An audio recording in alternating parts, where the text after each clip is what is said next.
all eyes are on Ottawa today to see what could potentially be delivered that is going to help the province of Ontario when it comes to its own fall economic statements this fall. A number of things have been laid out previously by the Ford government in terms of those expectations. Lower taxes at the top of the list. One, which is safe to assume, is the removal of the HST for first-time home buyers on purchases up to $1 million for homes. The province recently said it would do so for its 8% portion if the federal government follows up on its own promise to do the same. That's a move that could potentially save up to $130,000 for first-time home buyers. Finance Minister Peter Bethlenfalvy has said he'd like to see an increase in provincial transfers for various programs as well, which is always on those wish lists. More support for the major nation-building projects to spur the economy. Ottawa has announced its support for Ontario's expansion of nuclear energy, but the Ring of Fire, mining in Northern Ontario, and pipelines have been left off the list for now. So they'll be looking to see if there's any indication of that in the future.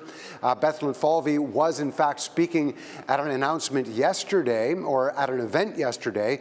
He outlined some of those priorities and how he believes they could be in line with his own fiscal plan, tax cuts, but also with fiscal responsibility. Well, I'd love to see, as you highlighted, lower taxes, because for too long out of Ottawa, we saw taxes go up. We're starting to see that ship turn. It wasn't that long ago that they wanted to increase capital gains tax.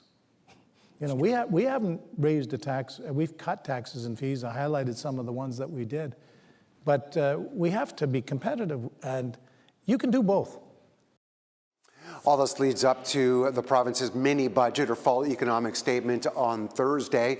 What we heard in the spring was more investment in workers and businesses to help offset the tariffs from the U.S. and more spending on infrastructure in the province. When asked whether or not the province will be able to balance its own books by 27-28, as Bethlenfalvy has said in the past, he simply said yes at this event yesterday. So we will see on Thursday whether or not there's any indication whether we're heading in that direction.